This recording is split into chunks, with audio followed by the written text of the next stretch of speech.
So guys, before we start, I've noticed that over 68% of viewers are not subscribed to the channel. So it would mean a lot if you can just take 2 seconds just to click that subscribe button, because what that's going to do is it's going to allow the channel to grow. It's going to allow me to then attract better guests and ultimately offer you better value if you are up for following me. So hit that subscribe button, come on this journey with me, allow me to give you as much free value as possible, and I hope you enjoy. Thank you. How I nearly lost £20,000 on one deal. This is my assisted sale fail. And in this video, I'm going to tell you about how I managed to land the assisted sale in the first place, the renovation process, and the outcome that led to me almost losing £20,000. So the first discussions for this assisted sale took place in January the 15th, 2024. This property was on the market since the 24th of August, 2023. In that 5 months, I hadn't attracted any buyers whatsoever. Why do you think that was? Because it was quite a bit overvalued. So having formed a bit of a relationship with the owner and the property agent who was dealing with it, we managed to come to an agreement for doing the assisted sale, which was ultimately going to help the owner and obviously going to help me just in terms of doing the renovation and the end result. So in the initial discussions about the assisted sale, with it being valued at £220,000, looking at my numbers, looking at my end value, I decided to go in at £200,000. This was going to be the guaranteed price that the owner was going to receive after I had renovated the property, got it on the market and sold it. However, on the 18th of January, 3 days after agreeing the assisted sale, I realised after doing a little bit more due diligence that it was quite a bit overvalued. £180,000 was going to be the guaranteed price for the seller. So on the 22nd of January, the owner agreed to the assisted sale. The property sitting there, not selling, nothing happening with it, a lack of viewers. He agreed to the assisted sale, we got the paperwork drafted up and it was sent over to him. Now, in between the 22nd of January and the 26th of February, there was a bit of a delay in getting everything signed and getting everything moving. And that was because I discovered that the building was actually Grade B listed and that the windows had all been changed. Now, in a listed building, you would normally need to get additional permissions from the council before you go and make such a substantial change to the flat, such as changing the windows. Come the end of February, we were ready to start. Everything was signed, everything was in with solicitors, and with the build team ready to go in and start the renovation. Now, mid-April comes round and the works are complete. We're ready for staging, we're ready for marketing, we're ready for the survey. The home report comes back at £220,000.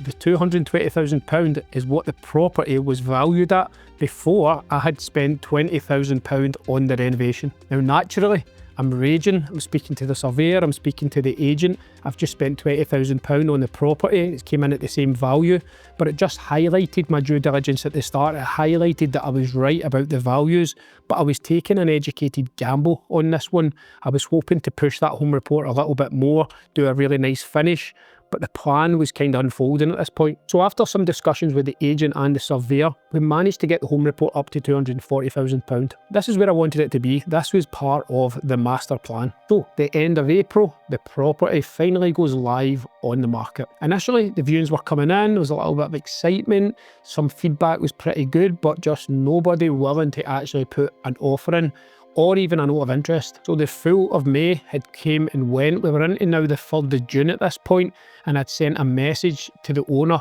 just to let him know that things weren't quite going to plan. Now, this is where I really started to worry that we had made a bit of a mistake. We'd made a bit of a mistake in our initial plan, albeit, you know, we had secured it under home report, but that home report was already inflated initially.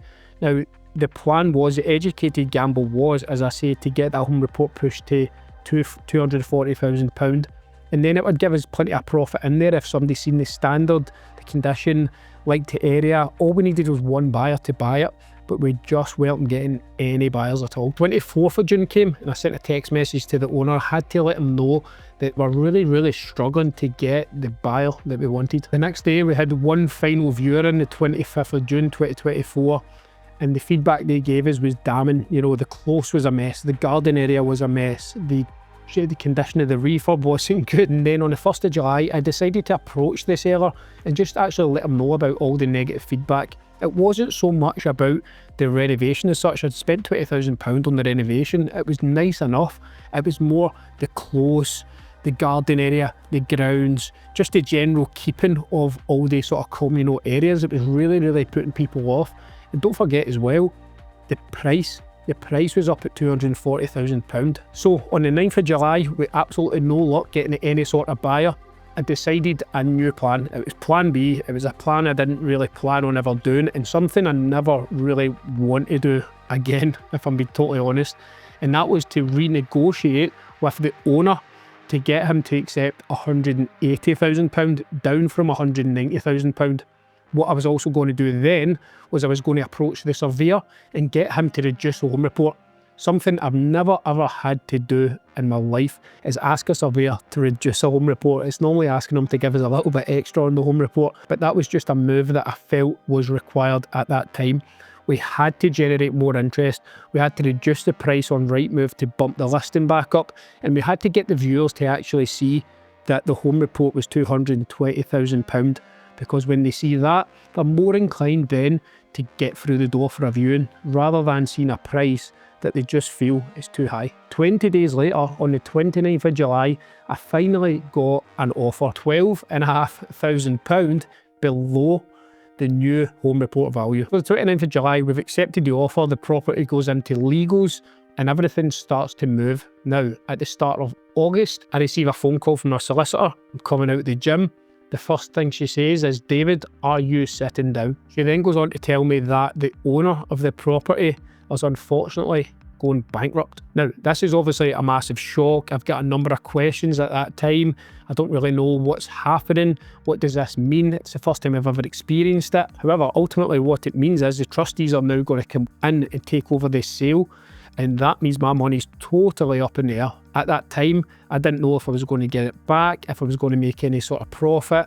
I just didn't know. Effectively, I'd probably lost the money at that time. That's what my solicitor told me as well. It would be really, really hard to get this back, because an assisted sale, remember, is just an agreement between you and the owner that you're going to renovate the property, sell it on their behalf. However, what if something like this actually happens? It's your money, it's your risk, and it's very, very complicated.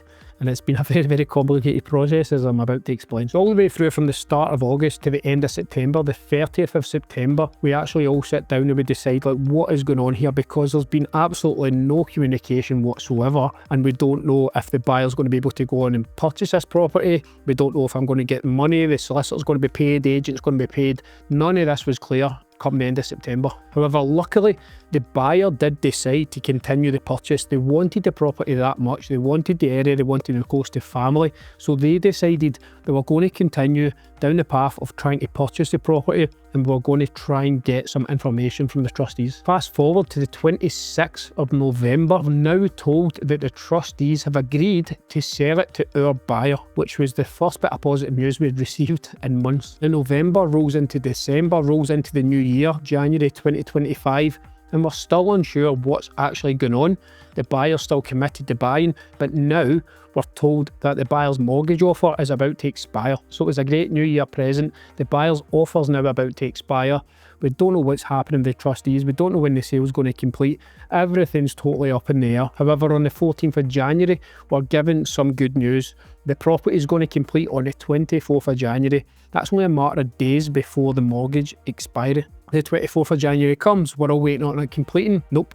There was some delays because some documentation wasn't with the solicitor. So I received no updates again. The only update I received was the buyer's mortgage offer was actually expiring on the 1st of February. 1st of February comes round, I don't hear anything. The 5th of February comes round and we finally get a result for the buyer.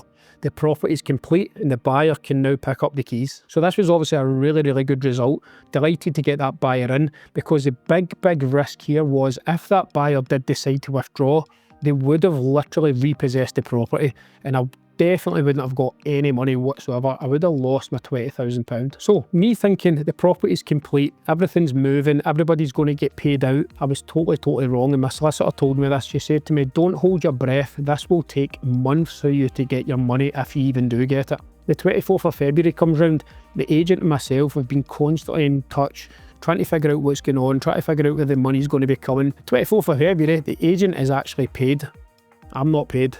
nobody else is paid. So constant back and forth again until the middle of March when we receive an email. Trustees have now said that they are willing to pay out. So they're going to pay myself. They're also going to pay the owner because there was a big mistake made in this full process. Obviously I can't get into that, but there was a very, very big mistake made and the owner was going to be paid out. I'm going to be paid out. There's absolutely no date yet, but what I had to do was I had to provide all the receipts for the renovation work that I'd done. So we go into April, May, June, July, August, back and forth constantly, messages sent, emails sent, phone calls sent, absolutely nothing in return. There was no date at all as to when anybody was going to be paid out. And on the 3rd of September, I wake up, I go on my phone and I see a payment of £25,000 in my bank. This is what I had claimed for. It took me about 5 minutes to actually figure out what that payment was for, and the nightmare was finally over.